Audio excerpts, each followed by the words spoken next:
Well, the real issue is that when you don't deal with perception, then there are challenges.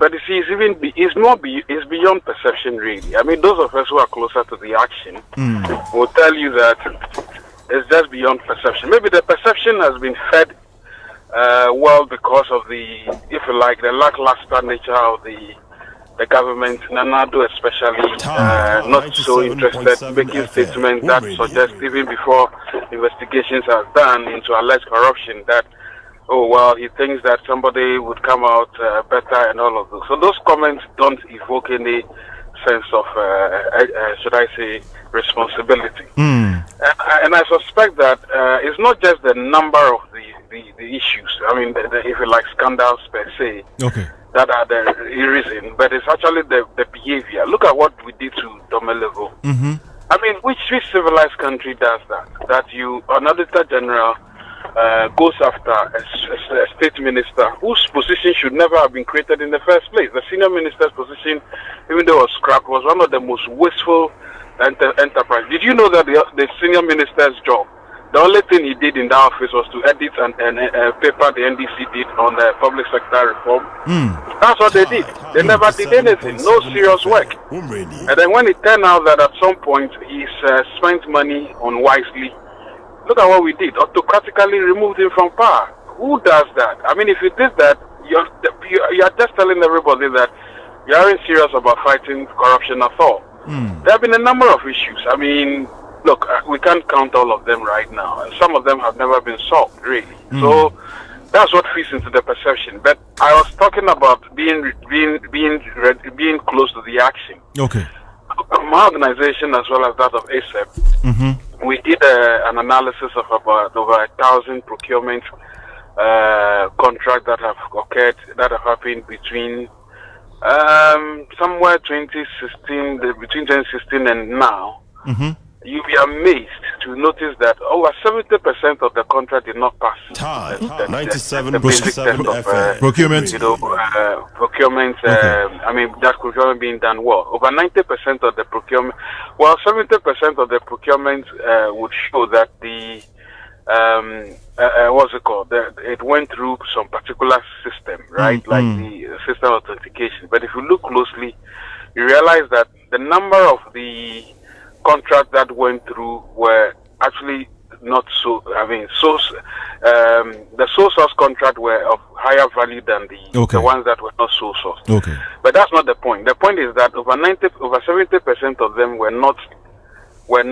did not pass through proper procurement procedures.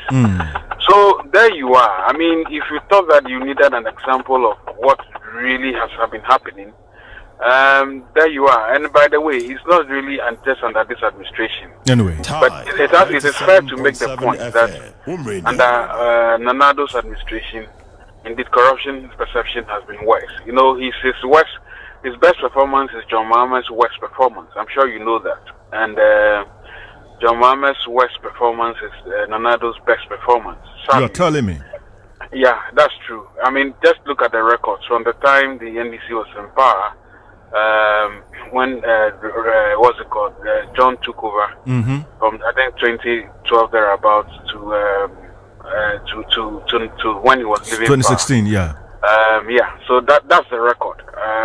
So clearly, perception feeds into reality. I've given you the reality as well. Many examples of how the presidency has dealt with. Look at the Office of Special Prosecutor. Look at what he said. Not the current one, the other one. Right? Look at the things. Martin Amidu. Are you talking about Martin Amidu?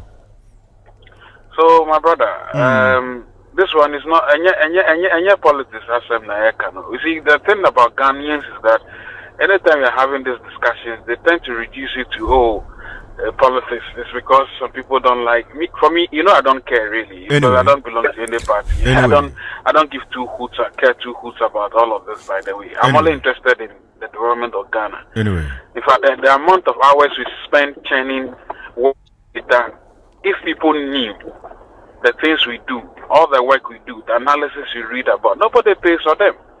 In fact, we fundraise through research work on other projects. So, for instance, we just won £100,000 from the UK University, Loughborough University, to do climate finance work. That one you never hear about it because it's not really political. But that's how we survive. So we get into research grants. We apply for top-notch research, and that's how we win our grant. Nobody gives us free money. But so all the work you see us do, SML, Kelmi GVG, our work on the Electoral Commission, look at the time we spend. If you read the rich nature of our work, which most people have admitted it is, if we were doing that work for governments, we should be collecting millions, really. But so I'm only making the point because people think that we have a dog in the fight. We don't. Anyway. The only dog we have in the fight is to make sure that Ghana's not just peace, but also finances are preserved. That's why we do this thing. So, to be told, and my good friend, Addo is a good friend of mine, by the way. Yes, right? yes. I mean, he's disappointed me to the highest, so much that I mean, I can comfortably say with evidence that he's been the worst when it comes to corruption, far worse than John Mahama.